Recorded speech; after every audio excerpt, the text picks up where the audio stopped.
So let's talk about this shooting in Florida. This is awesome. AP breaking. FBI says a person contacted agency with concerns about suspected Florida school shooter, but it failed to investigate. Oh, maybe because they were too busy investigating Russia? Mm-hmm. You maybe think that was it? And by the way, I don't want to take away anybody's guns. I just want to jam them all up your ass. How about that? How about that? So here's the guy. Get this. This is from Kelly Wheel. I spoke with the leader of the openly fascist white supremacist group Cruz ran with. So now just right there, that's kind of interesting. An openly fascist white supremacist group, and they accepted a guy named Cruz. Mm-hmm. Maybe not recruiting's really tough. All right, we'll take Hispanics and self-hating blacks.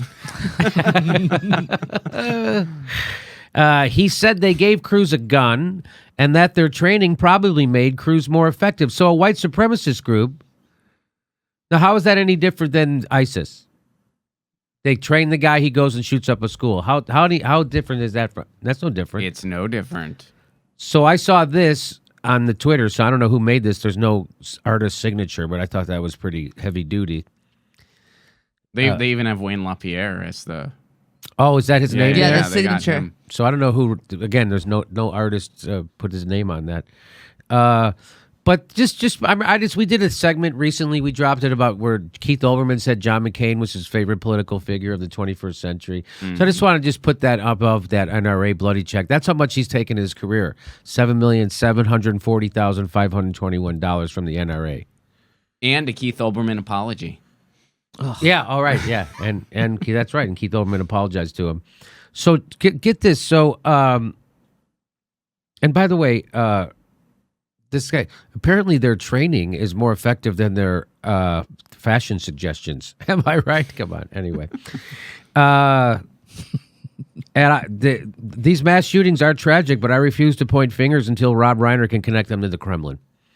How about that? So here is Joe Scarborough. Joe Scarborough really put his foot down. You want to hear? So here's Joe Scarborough putting his foot down about this. He's had it with these. Well, let's do it. Here we go. Who will be these domestic terrorists enablers? Who are going to be the useful idiots in the media, on websites, and on Capitol Hill that will make excuses for the gun lobby? Who are going to be the useful idiots that are going to make excuses? Who will be the useful idiots that will continue to do the gun lobby's business? Who will be the useful idiots that will promote an agenda that's not about gun rights and not about gun safety, but instead is just about the bloody bottom line? What Republicans cower in the corner on Capitol Hill today, and what useful idiots in the media go out and trot out their same tired excuses. Senator Rubio, he would not have been welcome at this table this morning. No. By your standards, correct? That's correct. Yeah. But But what? welcome him anytime he would like to talk about The actual issue. policy. And Oh, so no, he wouldn't be allowed. But we would welcome him anytime he wants to come out and talk about issues. So I love how Joe Scarborough says, I've had it with all these massacres. We should ask the same people who voted to increase the war budget $160 billion to do something about it. So this is, you understand that we've been, how every couple of weeks somebody shoots up a school back here? It's because we have an economy of death. Because we export death all around the world. You don't think it's going to come back here? Well, that's what it is. So, when we drop bombs on schools and hospitals and weddings, we drone bomb weddings. Well, that's the same. So not the same. So we're calloused with that. We're doing it everywhere. And so this is how it comes. So and why do we do that? We do that for money. This is all about money. And why do we have these school shootings? For money, because of cowardice. We have a cowardly culture, and an economy of death. And isn't that young man's life? Hasn't his country been in perpetual war? Yes, that kid's whole life we've been raining hellfire on the poor brown people in the Middle East. There are bullets right now in Congresspersons Gabby Giffords and Steve Scalise, and still they won't do shit. That's how corrupt our government is. That's how bad it's gotten. This is like medieval corruption levels we're dealing with.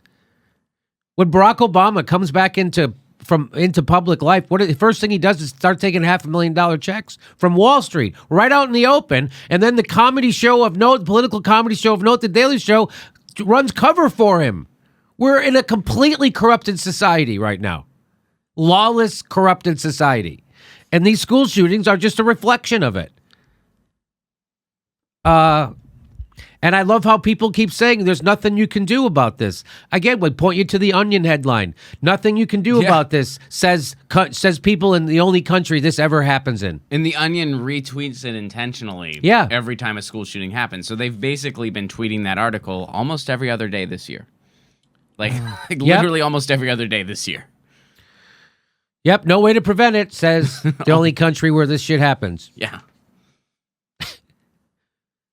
Australia banned assault rifles and then did a buyback program. They haven't had a mass shooting since. Mm-hmm.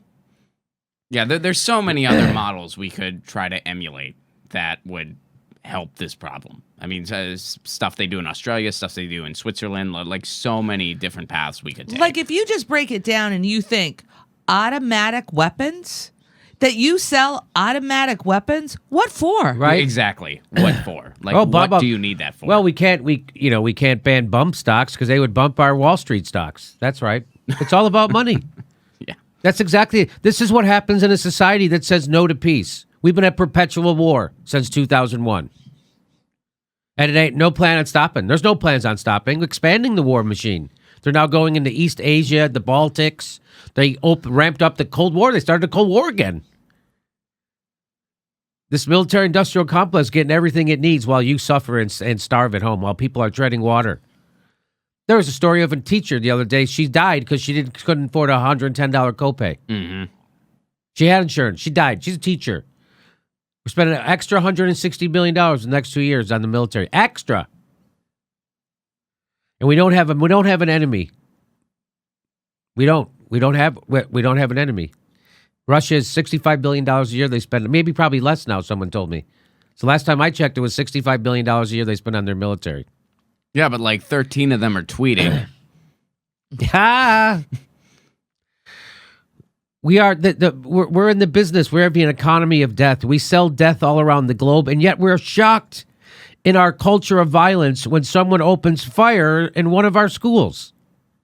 We are traumatized by this horrific act by an insane murderer. Now imagine the trauma of family halfway across the globe and what they're feeling when a nation that thinks itself sane drops bombs on a school or a hospital or wedding. What are those people? So you know how you feel? It's way worse because our big whole sane country is raining hellfire on poor brown people all around the Middle East. We need gun control in this country. I say we start with the goddamn Pentagon. How about that? Yeah. There's a nice gun control. Over 80% of the people in the country want some kind of gun control. The people won't get gun control from the government because the government isn't controlled by the people. But you still got to vote for Hillary Clinton. It's really important. It's really important. Let's remember the Democrats had full control. Democrats had full control of the Congress. They had Senate, filibuster-proof Senate for a few months, and they had the White House. And guess what? They didn't do any gun legislation. It was 2 years after the Virginia Tech massacre. It was 10 years the anniversary of Columbine when the Democrats controlled government, and they didn't do a goddamn thing, did they? No. What were they doing? They were busy instituting a right-wing healthcare giveaway to the big pharma and health insurance problem. That's what they were doing. But it's important to vote for lesser of two evils. It works out well. If you want to kill, if you care about stopping killing sprees, then you must care about public mental health. And if you care about public mental health, then you got to care about Medicare for all. And any senator who's not on board for Bernie Sanders' Medicare for all bill is someone who doesn't give a fuck about you or your family or our society.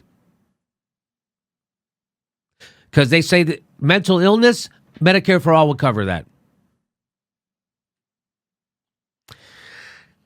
All the grandstanding by former Republicans on MSNBC is not going to bring those kids back. All the grandstanding by the news anchors who pushed the Iraq war aren't going to bring any of those dead soldiers back. And all the sanctimonious grandstanding about useful idiots won't even stop Marco Rubio from being on after the break. So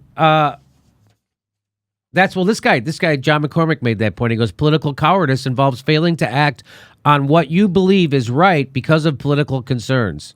An example of that is the decision among Democrats to hold no votes on gun control between 2009 and 2011 when they had huge majorities in Congress and held the White House. I don't know who John McCormick is, but that's a good point. He looks like Todd Glass. He does, actually. He really does. And then here's a guy. I really,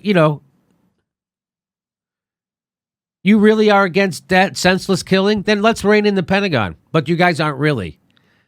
So this is what happens. We have a culture of death, this culture of violence that we're all super comfortable with. So here's a guy who used to work for Barack Obama. He says politicians have spent literally trillions of our dollars to prevent terrorist attacks on the United States. We would save a lot more lives if they would apply some political courage to keep weapons of war away from people who want to kill in our own country. Yeah. So Sarah Abdullah, who I follow, responded to Ben and said, your boss, Obama, selling over $100 billion in weapons of war to Saudi Arabia, world's top funder of terrorism, was perfectly cool, though, wasn't it? So, yeah, just don't do it here at home, but kill everybody else. It's a real squiggly line of morality you got there. Yeah, I love this. Somebody made this. Here's when a drone strike kills a bunch of innocent children. Barack Obama be like going back in.